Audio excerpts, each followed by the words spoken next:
So good morning to you all. Good morning. I'm so thankful to be here today. I'm Doug Hoagland, and I'm serving as the vice moderator of the congregation this year. And it's this church's tradition that on the end of Stewardship Drive, the vice moderator gives a sermon. I prefer to think of it as a talk. Before I start, I'd like to acknowledge what a devastating week it's been.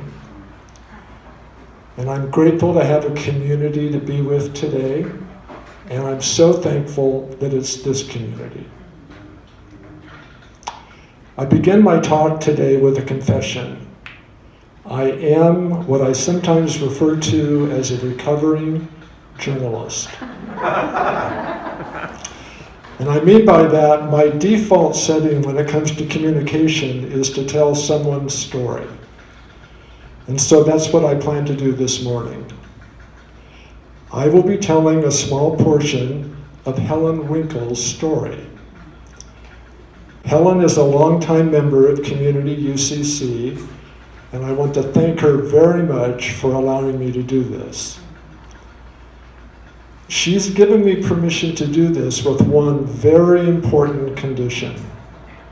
As she told me, I am only one example of the people who have brought this church to where it is today. They are all shining stars. Many have gone out of the sky, but they are not forgotten. Helen is adamant about one other thing. This must not be about, as she puts it, Helen with a halo.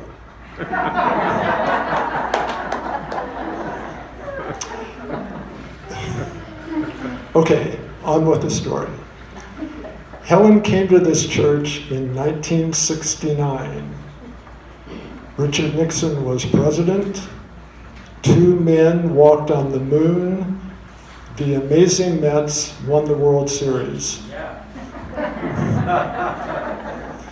Against the backdrop of these historical markers, Helen, like all of us, negotiated a private life filled with joys and challenges. The wonder of nature, God's creation, and especially trees, delighted her. But a difficult marriage cast a shadow across the road ahead. Over the next 53 years, she would build a foundation of relationships in this church. College Community Congregational Church, as it was known then, Community United Church of Christ, as we know it today. I've thought a lot about relationships as I considered the theme of this year's Stewardship Drive. The theme, grow the church. To grow is to increase, to expand, to thrive. The Message translation of the Bible quotes Jesus this way. And thank you, Amy, for reading that earlier. I'll read it again. I am the vine, you are the branches. When you're joined with me and I with you, the relation intimate and organic, the harvest is sure to be abundant. Separated, you can't produce a thing. Left unsaid in that scripture is this horticultural fact. Vines and branches have deep roots that support and provide a foundation. Roots can do the same for people if they are nurtured and tended carefully. Roots took hold for Helen on her first Sunday at the church. Oh, that was a happy day, she told me. Helen walked into the breezeway to find 2 people with clipboards collecting signatures for 2 ballot initiatives. Both initiatives were for social justice issues. She liked that. Her father had marched for union rights in the 1930s. Of particular and personal importance to her was creating a more just world for women. As she recently told me, women had duties and responsibilities without much reward. That had been true in her childhood home. Her father dominated her mother. She says, "You couldn't be heard with my father in the house." That's why Helen liked the congregational system in this church. She told me everybody would throw their 2 cents in about what we were going to do as a church.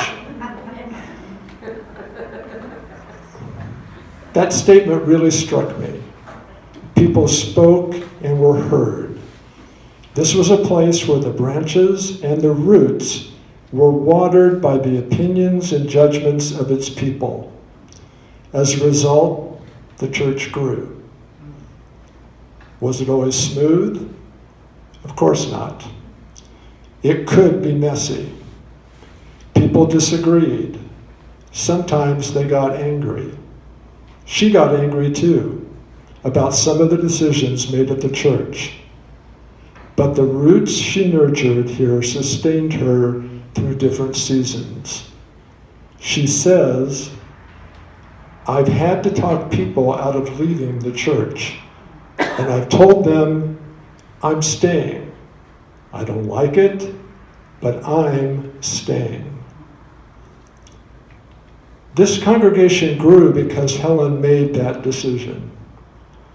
That growth wasn't always about more people in the pews. But let's be honest, we need to welcome more people into the life of this congregation. But growth can be about meeting people's needs, helping them deepen their roots with God and with this church, and deepening your roots at the same time.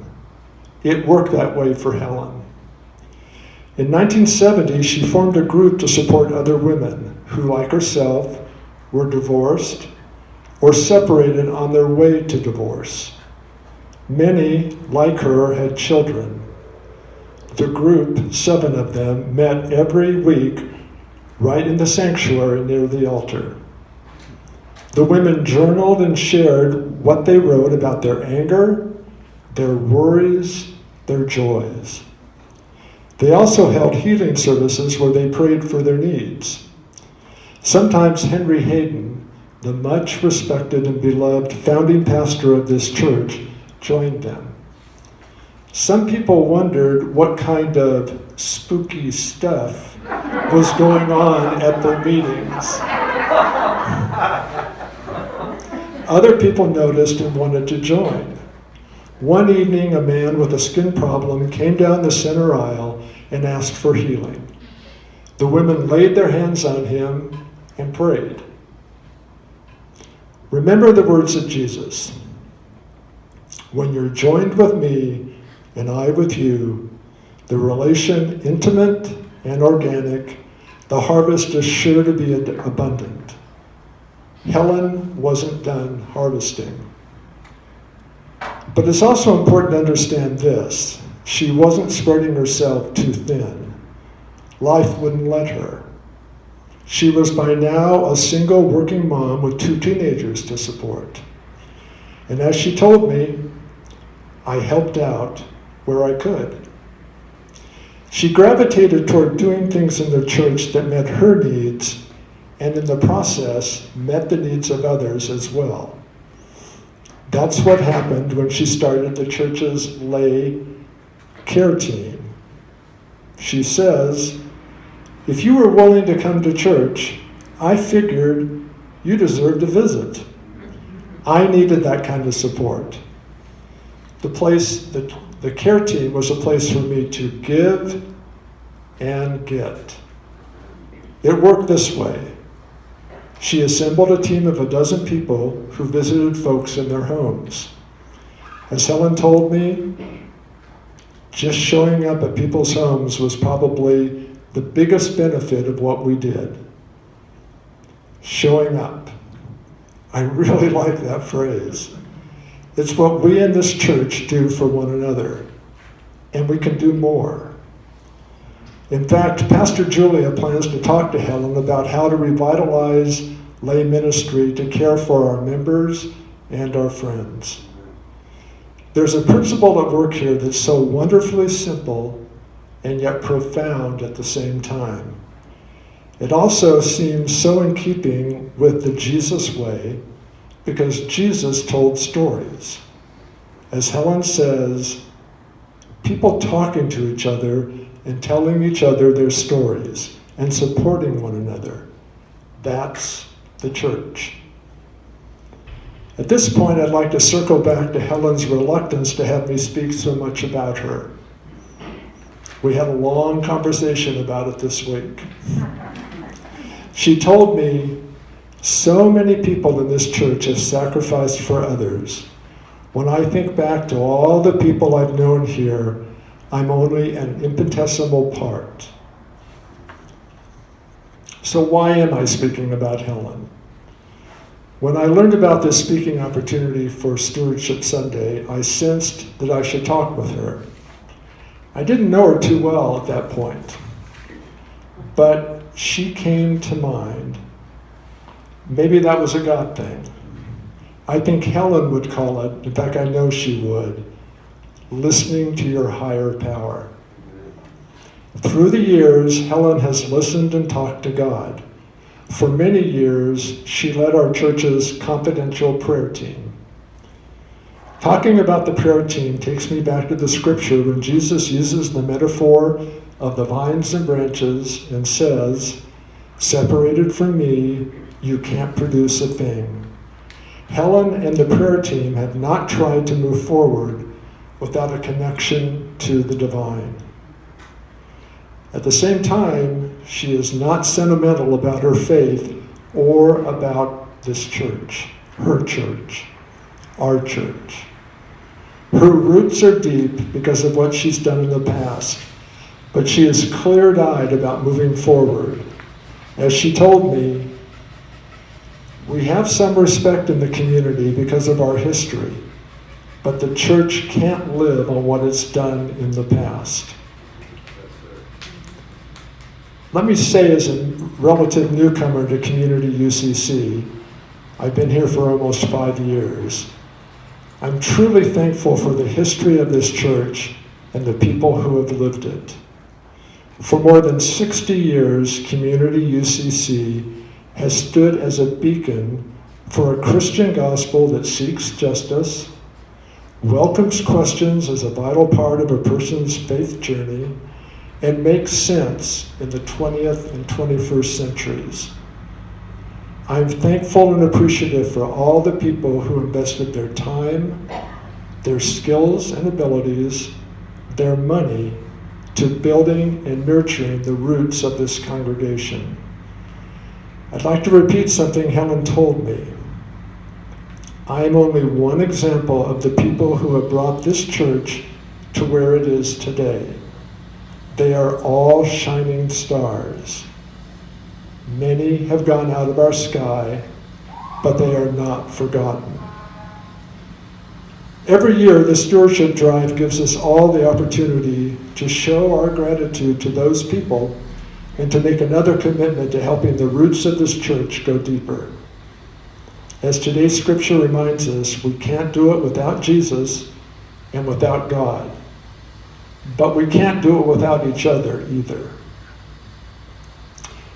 And we can't do it without the people who haven't found us yet.